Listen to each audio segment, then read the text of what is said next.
Well, many of you were preparing yourself for the possibility, and some of you were even, I think, trying to sit there and justify this in your own minds.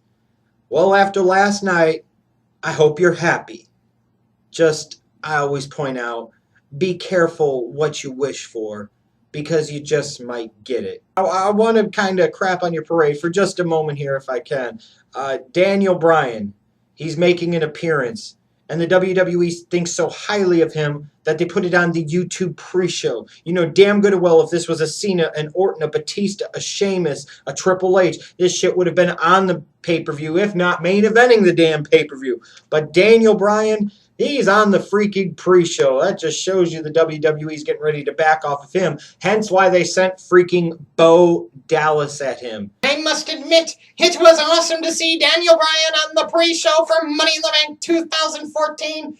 And the face-off between him and Bo Dallas was awesome. And Daniel Bryan, being the great entertainer that he is, made the funny of the night when he said that Bo Dallas was acting like a boner. That was funny. The crowd chanted, and I loved it. But my question is, was Daniel Bryan describing A, Bo Dallas's behavior, or B, my reaction to seeing him on the Money in the Bank pre-show? Boner! I'll applaud the WWE for their card structure for Money in the Bank 2014. I thought maybe they should start off with the traditional Money in the Bank ladder match as the opening match on the card. Now looking at it and the way the show transpired, I'm glad that they put that match in the middle of the card and they started off with the tag title match to open the show. This was a really good, solid tag match. As far as the Rowan and Harper theme music, well, it's better than the one that was on Raw. I don't know how much better. I guess maybe you're comparing vomiting to diarrhea. They both suck. It's just which one sucks less. As far as this match, it was good. It was very good. But I am so sick and tired of seeing matches get the "this is awesome" chant when they are just good or solid. This was good. This was solid. As far as the finish, I think a lot of people are surprised. Maybe some are disappointed that the Wyatt family didn't win the tag titles here. Maybe that was done in part because you didn't want to have them carrying championship gold, knowing that Bray Wyatt wasn't going to win the belt at the end of the night. Furthermore, you know, I'm okay with the Usos retaining the titles here. I actually am. You could sit there and have an excuse maybe for another match between these two teams at Battleground. You know, maybe with a big blow-off match, hopefully at SummerSlam. Doubt that'll happen. Probably get a rematch on Raw, and maybe the title change happens there. I was okay. I don't have a problem with either tag team, so I was okay with either team winning here. I was fully expecting with the Divas Championship match it might get 3 or 4 minutes, and they were going to have Cameron get involved and screw over Naomi and launch the Funkadactyls off into their own feud. And WWE pleasantly surprised me here. They gave this Divas match the appropriate amount of time while they were sitting there, and it seemed like just blatantly flat-out telegraphing that Cameron is going to fuck over Naomi at some point in time based off of her attitude and mannerisms. They didn't go there. They just allowed these two girls to work their match. The unfortunate thing is, though, is the big botch on the top turnbuckle, it seemed like caused by Paige primarily, about halfway through the match, really sucked the life out of this match, and that's a shame. And of course, with Paige, she's so anti-diva that she has the same mediocre body that the majority of the divas do. She does that same random-ass scream that so many of the other divas do. And she's booked in a way like so many other divas are, to where she becomes so anti-diva that she has indeed now, thanks to the WWE, become the typical WWE diva. So Damien Sandow versus Adam Rose somehow actually happened on this pay-per-view, and Adam Rose wins, and I'm just sitting there the whole time and I'm thinking about Damien Sandow. Last year you were the Money in the Bank winner.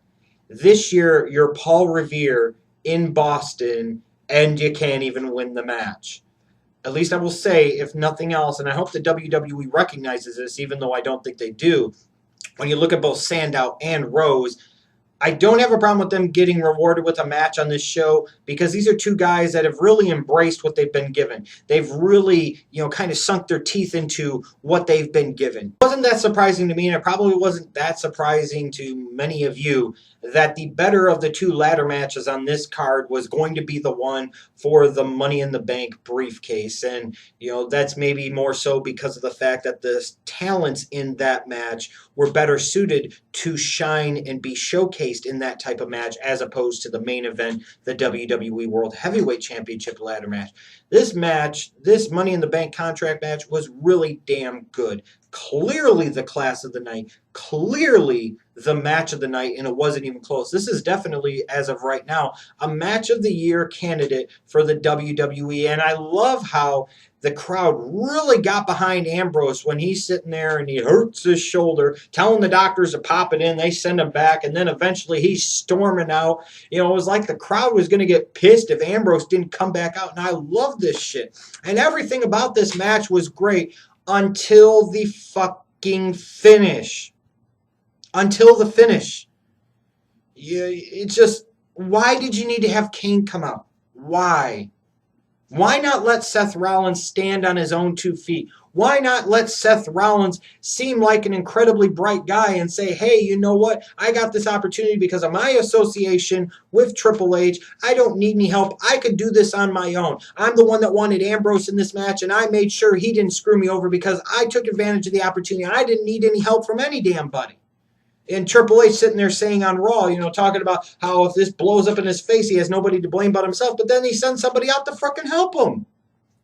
And it just, the finish of the match just felt incredibly flat. 100% the right guy won this match. There's no question in my mind. But damn it all, to have such a great match, a match of the year candidate for WWE, to me be soiled by this incredibly stupid ass ridiculous finish. Just frustrates the ever-loving fuck out of me. Speaking of diving into whatever you're given and making the most out of it, that seems to kind of be a Rhodes family tradition in the WWE, whether it's Daddy Dusty with the polka dots or it's Dustin Rhodes becoming Goldust. And now you've got Cody Rhodes really sinking his teeth into being Stardust. And, you know, the other thing you know about Goldust and Stardust is not only will they take something and make the most out of it, they tend to get good tag team matches out of just about anybody. And the match here between Ryback and the Dust Devils, as I might call them, it was okay. I believe fundamentally that matches should feel different on a pay-per-view, and one match that really stood out to me because of its unique feel on this show was Rusev versus Biggie. Now, I'm not necessarily sold on the Reverend E turn yet, but we'll see how that goes. I love the physicality of this match. I love the pace of this match. I thought this was a really good match. It actually felt like it belonged on a pay-per-view. And one thing that frustrated me, though, is Big E does this dive through the ropes in a spectacular way. It's a spectacular move, especially for a physique guy like him. And it gets a reaction. But it doesn't get the same reaction, in my opinion, that it should, because Luke Harper and Seth Rollins and Dean Ambrose and all these other people are doing the same damn maneuver throughout the show. What happened to uniqueness of moves? What happened to a guy having a signature move and nobody else did it? This is a way you help guys stand out, and this to me should be something spectacular about Big E. Instead, it's just like, it's okay, but I just saw Luke Harper, Seth Rollins, and Dean Ambrose do it, so it's nothing special. In general, though, again, besides that complaint, I love the feel of this match. Right guy won. Still not a fan of Rusev's finisher, though. So at least it was good to see that the WWE didn't completely forget about or dismiss the rivalry or the feud, if you will, between Brie Bella and Stephanie McMahon. They actually touched on it with the backstage segment on this show, and they're actually refreshing you and reminding you about their personal issue, and that's good.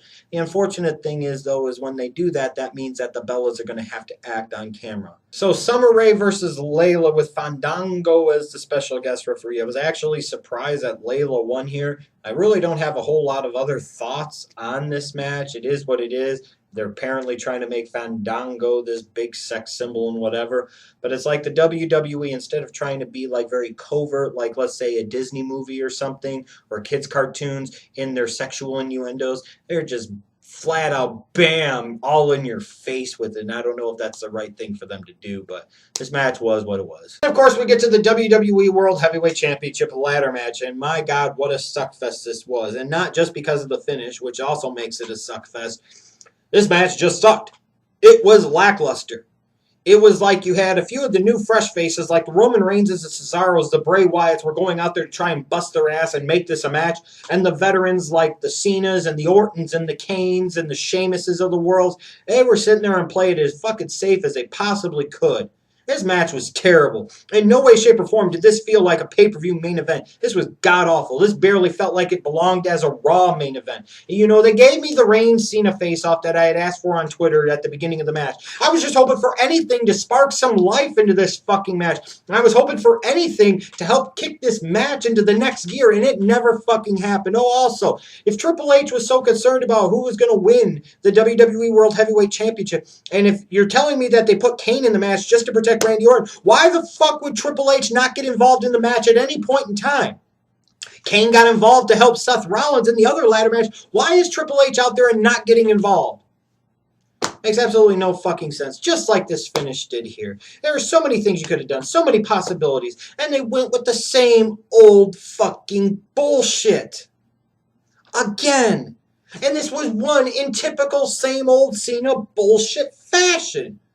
Sit there and make a couple of appearances, hide the majority of the match, not do a fucking thing, except when it's time to miraculously heal and fucking eliminate every goddamn buddy that you need to and triumphantly climb up the ladder and win the fucking match. The only thing that reeked of it being not believable to me is I didn't think Cena needed the fucking match. I would assume he just has jetpacks in his fucking jorts and he could fly up there. Or he should be able, he's fucking Super Cena, he should just be able to look like this and the belt come down to him and land in his hand. Or he just sits there with this 300-foot fucking vertical and is able to climb up there or jump up there and get it. This was fucking stupid. And for all of you that have been sitting there and putting up that defense mechanism and you're preparing yourself for this. I believe actually a couple of months ago I was preparing you for the possibility that Cena would win this title here. It was their opportunity and they were probably going to go there. And by God they have. And a lot of you have prepared yourself by saying it's okay because this means that Brock Lesnar could come in and he could kick his ass at SummerSlam. So this again just shows how incredibly fucked up and stupid this whole thing is. The guy that's supposed to be the hero, nobody really fucking likes, going into a match against a guy at SummerSlam that nobody's really supposed to fucking like because he's the one in 21-1, yet he's going to be the predominant babyface in that fucking match. All this shit is all fucking off and it's so fucking stupid. Also, be careful what you wish for. Keep in mind, we're talking about John Cena here. Keep in mind, Cena's always going to get his at the end of the day. Make no question about it. Cena beat Brock 2 years ago. Let's say, for a theory, just for argument's sake, Lesnar does find a way to miraculously overcome Super Cena and beat him at SummerSlam. Well, that makes him 1-1. Cena would get a title match. You know, he would get a return match, wouldn't he? Lesnar is not a full-time participant. He's not going to sit there and wrestle full-time. So he's probably going to have to drop the belt back to somebody. Oh, my God, Cena. How about Battleground before that? Ooh, a Randy Orton and Kane triple threat for the belt. Well, that's something to get my jollies out there.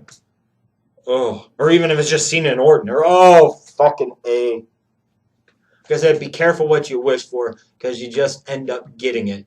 And you're going to get it. I assure you, you're going to get it. And at the end of the day, you're going to try and convince yourself that you like this bullshit. But I promise you, you will fucking not. This is horrendous. This is so stupid. This is the way the WWE decides that they're going to sit there and encourage people to resubscribe to the WWE Network in fucking August or September. And if you're saying, well, that's why they're having Lesnar win the belt. Well, if you've got to sit there and set it up by having Lesnar win the damn belt in order to keep people subscribing or get new people to subscribe, what does that say about the guy that you have now made a 15-time world champion in your fucking company? Oh, but the killer of all of this fucking night was at the end of the show, the very end of the show, Michael Cole's closing line touched on perfectly what I have talked about for months on this fucking channel.